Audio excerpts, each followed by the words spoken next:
What's up, Peoria? What's happening? Marc Supreme. I'm your host. This is Rap Politics. Appreciate y'all tuning in. As usual, we're about to get it in for sure. And of course, we are brought to you by Sherman's, where they carry the best in furniture, mattresses, and appliances, and they're also hiring. Sherman's is one of the few places left in town that doesn't care about your education. They just promote people that work hard, have a good attitude, and follow their core values. One of the few places that hard work gets recognized and gets you ahead. You can log on to shermanscareers.com to check out the openings that they have online. And of course, we're also brought to you by Terry Shepard, a real estate consultant whose values are rooted in customer care and service. She can help you negotiate your next deal and get you into the home that fits. She's with Remax Traders Unlimited, and she can be reached at 309-361-4592. All right, so look. Last week, we talked about Kanye West, and we opened with him again, man, and I mistakenly said that he was doing this listening party in Chicago. It's actually Atlanta. In fact, he's been in Atlanta so long that he has a bedroom set up, and he's actually renamed it Donda Studio. So he's been in this space this whole time since the listening party was sold out last Thursday, and he has promised that he's going to stay in Mercedes-Benz Theater until that whole album is done. That's cool. But you pump faked us last week saying that it was going to drop and it didn't. That's all right. You got to restructure. That's cool. But this better be good, yay. This better be good. Also, last night ended the rally for Always a Brave, the Bradley basketball team that was in the basketball tournament. Going for that $1 million, you know, we had Marcellus Somerville on the show this past Monday right before the game, in which they won handedly. But last night they lost to Boeheim's Army, also known as Syracuse, 69-54. So, hey, big shout out to all the Braves that played in the tournament. Also, big shout out to Darryl Brown Jr., who was actually serving the whole tournament, and he actually signed a professional contract, his first pro contract with BC Vera, a team that plays in Georgia, and he got offered that after the first game that they actually won. So, shout out to him. They didn't win the $1 million, but this just goes to show that sometimes when you're in an opportunity, it don't always pay, but it can pay off. So shout out to Brown and all of the Bradley Braves that got it in and really did their thing down at the Civic Center. In news, Governor Pritzker has signed into law no longer making it illegal to be an HIV person carrying that disease and mistakenly passing it on to someone else. Before it used to be criminal. Actually, you could be hit with a Class 2 felony if you were found to engage in consensual sex, sharing of needles, or anything like that as an infected HIV individual moving with somebody else. Research has shown, according to Governor, that these laws don't decrease infection rates, but they actually increase stigma. And that is no longer a situation in Illinois that people living with HIV need to deal with. And he says that what we need to do is increase resources for these individuals to be able to get help and also to make these type of things awareness for others, raise awareness for others. COVID-19, we ain't gonna spend too much time on this. At the end of the day, numbers are up above 2,000 in Illinois for the first time since May. Now, when you do the math, it was like last summer. We had the whole summer, people got it in, no masks, we was all out there kicking and everything like that. Now everybody is starting to hunker down, and these numbers are starting to go up. Also, different outlets and different entertainment venues, such as Busch Stadium down in St. Louis, is now requiring people that want to come see baseball games and to be in Ballpark Village to wear a mask, vaccinated or not. I'm just saying, it's coming. It's coming. Hopefully, it's not as bad as it used to be, or as bad as it was last winter we went through it. But we are above 2,000 for the first time since May. We'll see what happens. We also know that District 150, Peoria Public Schools, is also requiring masking for all the students that go to school this fall. And one of the PJ stories of the day, Madison Theater is in the middle of possibly being reopened, and they want to reopen it with community help. They're asking for $10 million to make it happen, and they want it for concerts, private events, and also they want to put the 225 restaurant in there, formerly a part of Mark Twain Hotel. And so this spot is going to require a ton of work, and they have all that information in the Peoria Journal-Star, so check that out. They also have behind the scenes pictures of this building and what type of work it needs. This building was built in 1920, so you can imagine what type of renovation this is going to take. And they're asking the community to be a part of that help. And also a part of the PJ Stories of the Day. A Peoria Journal-Star did a story on homelessness and panhandling.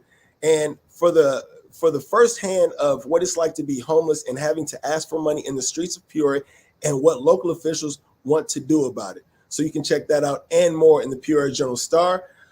Be sure to subscribe and know what's going on in the community. Now, up next, we have somebody that last time I interviewed her, she was just a candidate for city council, and now she is the 1st District City Councilwoman. Please welcome Denise Moore. Denise, you got your camera off. Let's see if we can get in here. Hold on. Denise, can you hear us?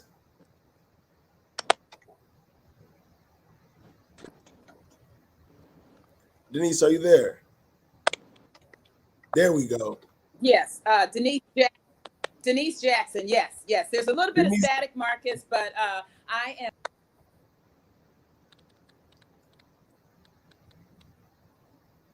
Do we have you? I said Denise Moore accident. The camera's not coming up. Here we go. It's typical. Can you hear me, Miss Councilwoman?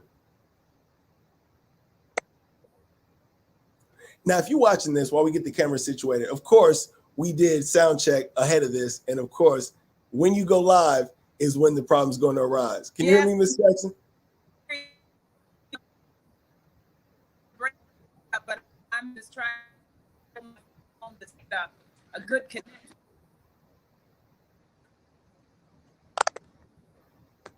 Yes, I hear you, Marcus. There's a little bit of static, but I'll do my best. Okay, Ms. Jackson, we're going to try to see if we can get through it real quick. Now, we spoke earlier this week about, and you had a press conference earlier this week regarding District 1 tours. Talk to us about District 1 tours, what they are.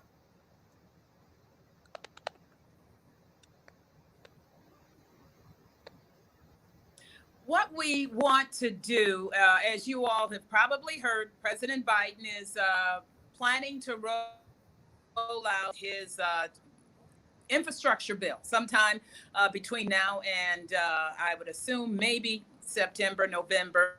And it is going to provide to cities to fix roads. And we know that District 1, Killer 617 have been a pattern of disinvestment. So what we want to do is to raise awareness. Oh, so we want to raise awareness. Okay, we got you back. Issues with blood.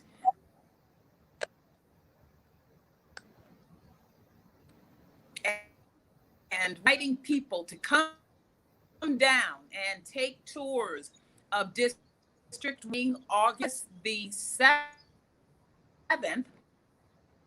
every Saturday, beginning August 7th, starting at 10 a.m. We will launch these tours beginning at Treewind Park. We're collaborating with several churches throughout the area who have volunteered to provide vans and drivers. And so we want to have everybody from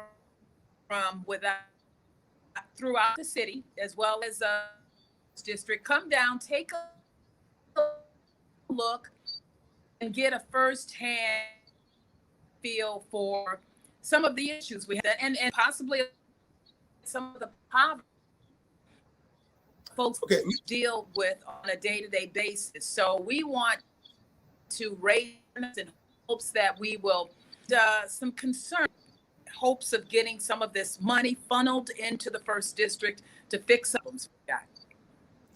Okay, Councilwoman, thank you so much for that explanation. I think we had some static problems. I think people might have got the gist of it, but what you were trying to articulate is that you are starting 1st District tours for the entire city to be able to take a tour through District 1 and to see the areas that need help and that need investment with I think you might have said Capitol Bill and with some additional dollars that might need to be allocated to kind of refurbish the first district. Am I right?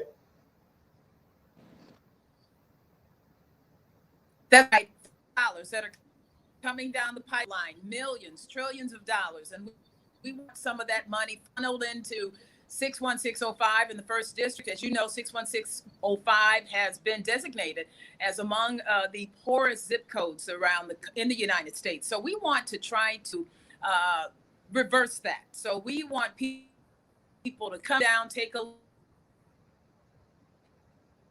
at some issues, and hopefully to build support money that we need to help our community here in the first. Got you. And these first district tours take place Saturday, starting August 7th at 10 o'clock, and you're going to meet everybody at Treewind Park at 10 a.m. and we will load up vans. The tour should take just about an hour. And after that, we collect some data that we will be using as we move forward in our efforts to hopefully get some of this money funneled into the first district. And what can people anticipate seeing down on those tours, especially people that, you know, about the average person that says, I was born and raised Peoria, I know the city like the back of my hand, I don't need a tour, but I'm going to come anyway. What can they anticipate?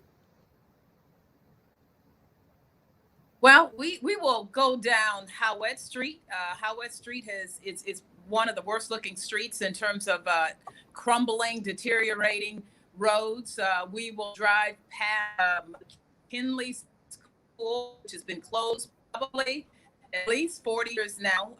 Weeds that have become trees have grown up all around the school. We'd like to get McKinley demolished. We'd like to see a brand new subdivision built right where McKinley is. We'll also tour Harrison, the old Harrison School, which needs to be torn down. We'll tour areas in and around Wiswa, where we've got just a multitude of homes that are boarded up. We'll also take a look at some of the parks. My colleague, Alec Sierra, who is a park board trustee, will be joining with me. So we're going to talk a little bit about some of our parks, but we also want to bring attention to some of the blight that has gotten worse. And yes, many people used to live down here, but if they don't live down here now, and if they haven't been down here, don't drive this area, they're surprise. Okay, we're losing. With the little bit of connection we have left, I want to run this question by you real quick. And this was something talked about during the election season this past spring. But how do we get individuals that live in District 4 and District 5 that may not see the same type of blight, may not see the same road issues, the same empty lots of land?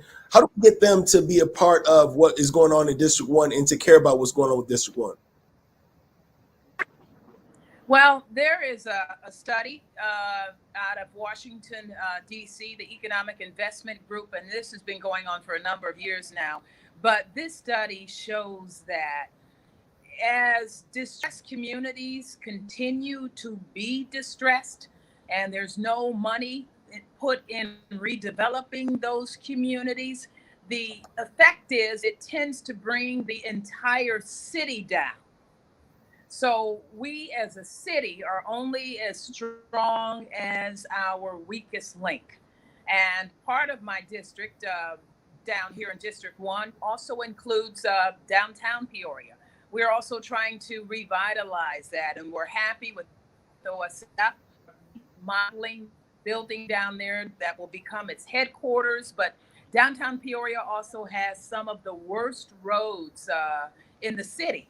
And if people come down, they'll see that it is in everyone's best interest to help maybe forego some of the projects in their own community for the sake of helping an area has not seen significant reinvestment in 40s. So that's what we want to bring attention to. Want to raise up in entire city, and as many business people recognize, you can do as much growth and throw as much money as you want to in places like District 5. But if you don't take care of those areas that have been neglected, it is going to have a negative effect on the entire city. So we just want to educate people to the benefits of helping to grow all of Peoria. And it's not until we're able to help bring about revitalization, job training, new affordable housing into these communities that the entire city will not begin to see and reap the benefits as a whole. Sounds good. Sounds good. Starts August 7th, 10 o'clock, leaving from Treewind, First District Neighborhood Tour. Ms. Denise Jackson, Councilwoman, we appreciate you coming on to Rap Politics on today. Thank you, Marcus. Great to be here. Okay. And that wraps up this installment of Rap Politics, episode 4. Appreciate y'all. We got something big next Monday, so make sure y'all stay tuned for that because we have our first mini celebrity guest on Rap Politics. So make sure y'all tune in for that. Journal Star, make sure you like, subscribe, get the Journal Star, whether it be on the internet, on your phone, or have them bring it straight to your doorstep. You can get that done, pjstar.com. Thank y'all for tuning in.